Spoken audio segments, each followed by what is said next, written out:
once was a boy named Jimmy. You see, Jimmy really liked crayons. He's a big fan of those. And the problem with Jimmy liking crayons so much is that that's the only thing he would write with. You see, Jimmy was a big fan of writing. He wrote massive novels, big essays, big research papers. Jimmy was only 15. And he was a genius. Well, then comes the other half of the story. His mom's perspective. She just wanted to take care of him. She just wanted him to learn. But he would only write in crayon. And this was 1980. There were no iPhones or commonly used computers to write these papers. This was a time where pens and pencils were at their peak. Probably. Well, for Jimmy, he was such a smart guy. And they called him a boy genius. A boy genius. He would go about life happy-go-lucky. No issues, no problems. Until one day, he was sleeping and he heard a noise. Someone broke into the house. Jimmy, scared in his sheets, stayed in the bed until he heard a scream. It was his mother. Jimmy knew he had to act quickly. So, he built up the courage. He told himself, it's probably nothing. I will be okay. And he goes downstairs to see his mother dead. This freaks Jimmy out. Jimmy doesn't know what to do. So he runs upstairs to go tell his father. Dead. So what does Jimmy do? He goes to leave the house. He can't get out. The doors are locked. From the inside, he tries helplessly to open the doors and makes a last-ditch effort. I'm gonna break a window. Jimmy's always wanted to break a window for fun. Every young boy does. But now he has to.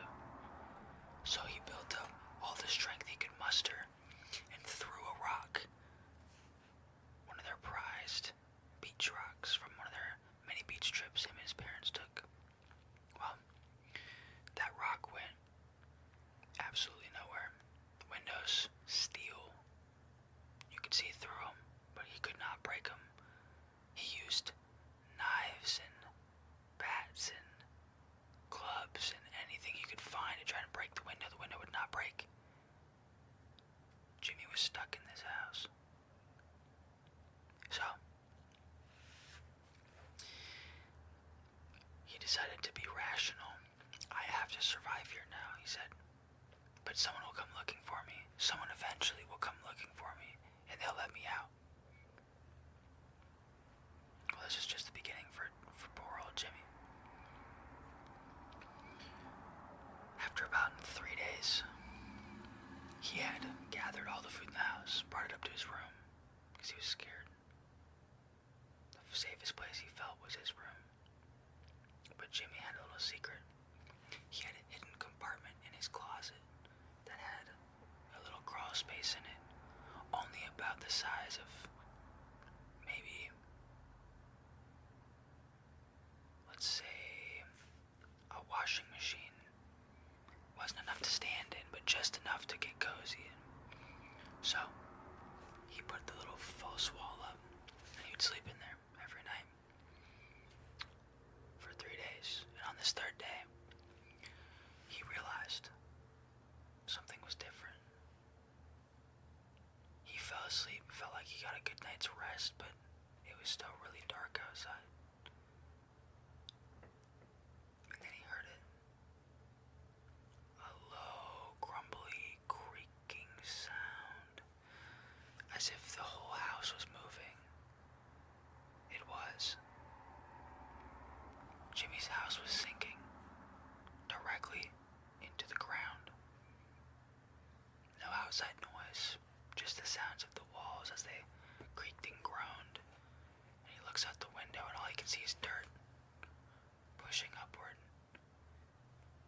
as he sinks deeper and deeper into the ground. Now he has to be really adult here. The bodies are starting to stink. He has to do something with them. So, he takes both his parents' bodies and puts them in the garage. Because you have to. What else are you gonna do? Well, after he took care of that, he goes back up to his room and starts counting the cans. 17 cans of beans. His mom really liked making chili on a weekly basis. She called it Chili Fridays, and it was his favorite day. Well, this fourth day just happened to land on a Friday. Now you see, the problem wasn't the food, it was the water. Now that seemingly all pipes connecting to the house were torn off, Jimmy didn't have a constant supply of water. He had the gallon jug that his dad would drink out of, and that was half gone. Other than that, he could not find any other water in the house. He knew he wouldn't last long here, so he decided to take another nap, trying to see if time can pass. Maybe this is a bad dream. He's got to wake up eventually, right? Well, 5, 6, 7 days go by. Jimmy's getting low on water, and he can only eat beans so often. All the food in the fridge had gone bad, and whatever was left on the shelves wasn't very nutritious. Mostly crackers and oatmeal, uncooked, and that sort of thing. There was one bag of Gushers, but Jimmy was saving those just for a good night, if there were any left. So you take another night's sleep, and you wake up, and what do? It's gotta be driving you crazy. No power, no internet, just a few books to hold him over. No TV, no playing outside, no outside air. At this point, the whole house is sealed. He's gotta run out of oxygen eventually, right? That's where the mystery lies. Day 5. Jimmy hears a knock at the door.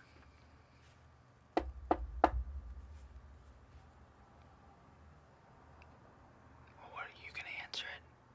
I definitely wouldn't. Jimmy didn't either. He sat there in his room, wondering, well, who could that possibly be?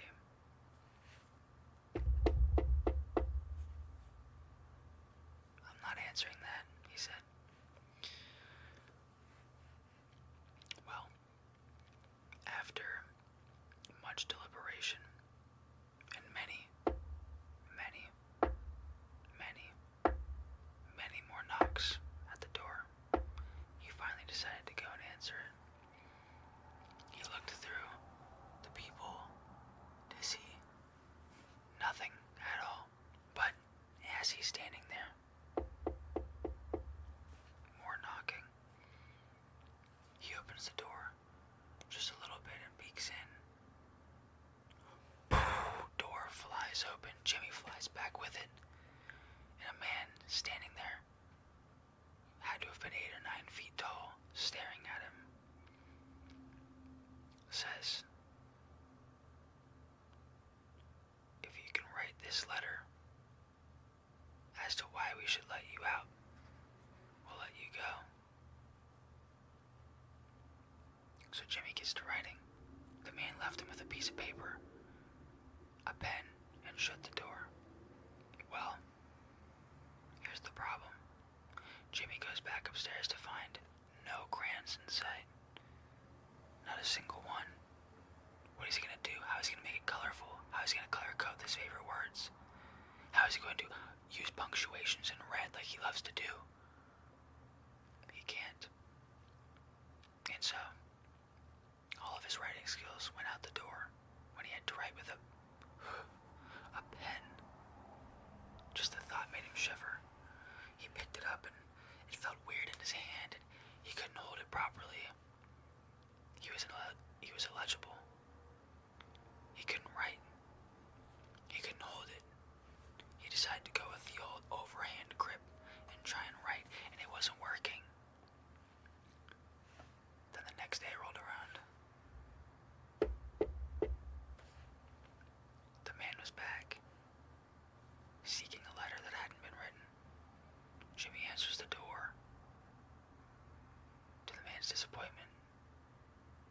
pieces of paper with just scratch written all over them.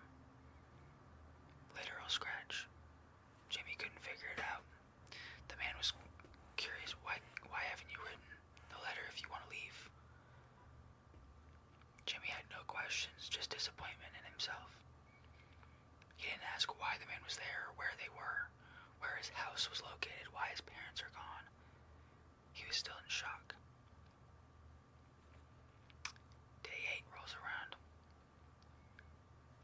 This is where things get interesting. Because as Jimmy woke up out of his sleep, gets up for the day, opens his false door, and steps out into his bedroom, he sees something he hasn't seen in days. Daylight. Daylight shining right there through his window, and he could tell that it was real. He goes to step outside, once again realizes the doors are locked. But what about the windows? He never tried the windows. The only window that wasn't completely sealed was his bedroom window. And he cracked it open just a smidge. He managed to wedge it open just enough. He's thinking, what can I do here? Who can I call out to? He takes a look out the little tiny gap in the window to see something he's never seen before.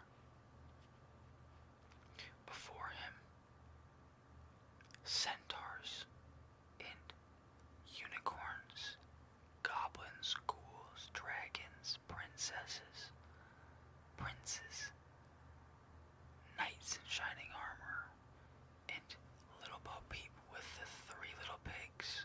Any fairy tale he's ever been told, anything he thought was made up, it was all right there before him through this little tiny crack in the window. Maybe it wasn't real, he thought to himself. Maybe this was all just a factor of no sleep, minimal sleep, low water intake, beans, day after day after day.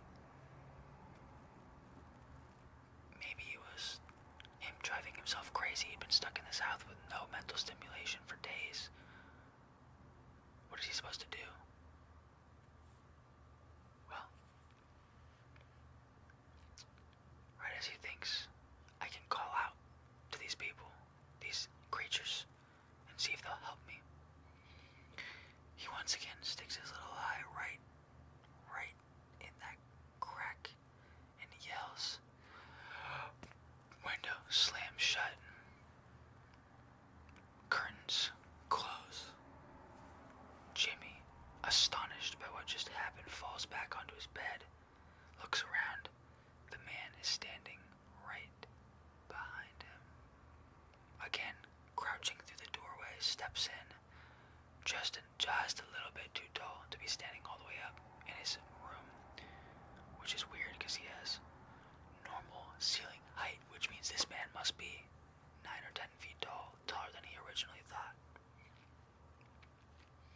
Well, what would you do in Jimmy's situation? Of course he stayed silent. He sat and looked at the man. The man looked back at him and said something, but Jimmy couldn't make it out. He said it again. Jimmy couldn't make out the words. He finally decides to speak up. Hello, sir. I'm sorry, I haven't written your note.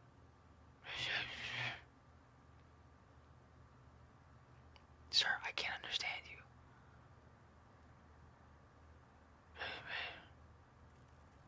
One more time. Check the basement. Chapter 2. Jimmy goes down to check the basement, of course, as he should. And as he makes his way down, creak, creak, creak, creak, step, step, step, step, down the basement stairs. He realizes he doesn't have a basement. is he going? He gets to the bottom of the stairs to see what looks like an old mining tunnel. But it's completely barricaded. Rocks have fallen. Cave in, he assumes. I've read about this, he thinks. And then he hears something.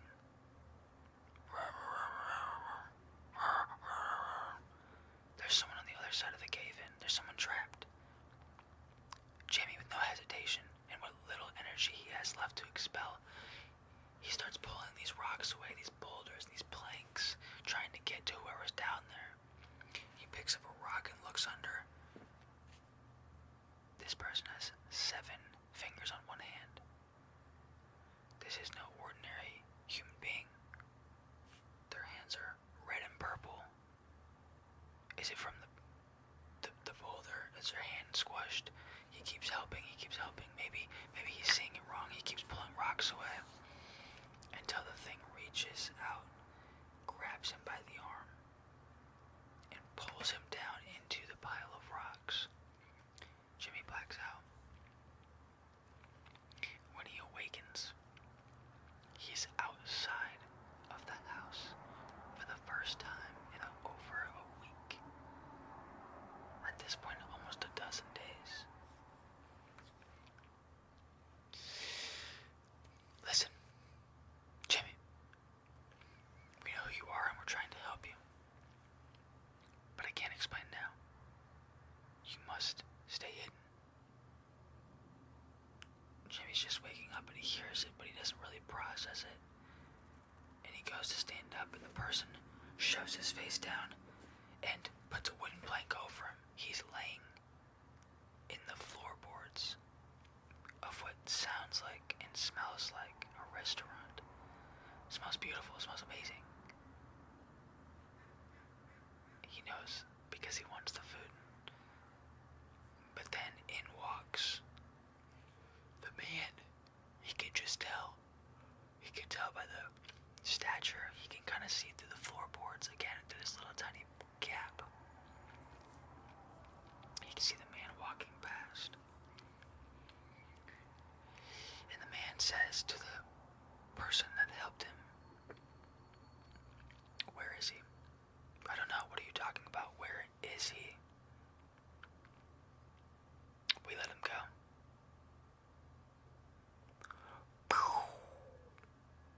The person that helped Jimmy was gone. Shot right there in the establishment. The crowd flees, runs away. Jimmy's still under the floorboards, doesn't move, doesn't dare move. As the man slowly walks towards the door to leave, Jimmy lets out a little cough. Don't move, he thinks. He definitely heard me, he thinks. The man walks right past over him again. Step, step, step, step. Grabs a glass of water, drinks it, and leaves. Jimmy goes to open up the floorboard, but he can't. He's stuck, and the person that helped him is dead. And nobody's in the restaurant anymore. He's now trapped there. Minutes go by and he thinks, "I'm gonna get out of this, I'm gonna be okay. I will survive." Hours go by. Jimmy's getting hungry. He's thirsty. He could really use a glass of water like the one that man had. Another hour goes by. Jimmy's beat himself at this point. He can't move. He's laying plank position in this floorboard. Then, the unthinkable. The man walks back in, slides a piece of paper underneath the plank.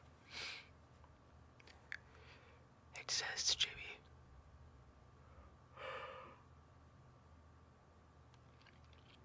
"Tell me why you want to get out on this piece of paper," and drops a pen beneath the planks. yells out to the man, "Please, just let me go. I can't write. I've already shown you this." Well, as Jimmy looks through the crack and for some kind of miracle, the man lights a match, throws it to the other side of the bar / restaurant, and tells Jimmy, "Better make it quick." Chapter 3. Jimmy awakens, all of a sudden, realizing he was in a dream. He's still in the house, he's still trapped. But anything in the restaurant was made up. Did it mean something? Was someone trying to communicate with him, or was it simply just a lack of sleep? Once again, Jimmy has to question all of these decisions. How is he going to escape? How is he going to get out? He goes over to his window to see if that part was at least real. The window won't budge. Then he hears the house moving again.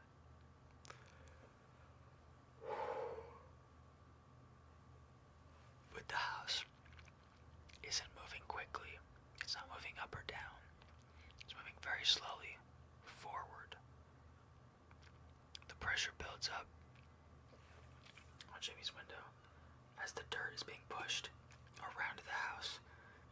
His window breaks. Dirt pouring in, covering his bed, covering his room. He has to leave the room. Then the living room window breaks. He runs downstairs. He hears it shatter. He goes and he looks. The whole living room's filling up with dirt. He's running out of options. As the living room fills, so does the kitchen. And when the kitchen fills, so does the common space and the stairs leading up to his bedroom, covered in dirt. Dirt's going down. Dirt's going everywhere. He has no choice but to go into the garage, where his parents are. He steps into the garage and finds a piece of paper laying in the middle of the floor with a pen next to it. And written on a sticky note attached to the paper in pen, it says, "Tell me why you want to leave." Jimmy, realizing he has no hope left, sees the door bursting at the seams, getting ready to fly open with dirt. He realizes he doesn't have any other option. He runs over to his mom and dad and he says, "Why'd you leave me? Why am I here? I wish you would have stayed and helped." And as he's pushing the body to move it out of anger, he feels something in his mom's apron pocket. He reaches inside and finds a crayon.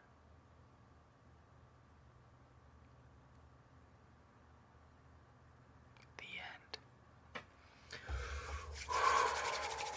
I made that up completely off the top of my head. Didn't write anything down, nothing. I just clicked record, started talking. So I hope you enjoyed that really random, scary story that I made up. Like, comment, and subscribe. Like, comment, and subscribe. Like, comment, and subscribe. And turn the bell on. Because you keep missing the notifications.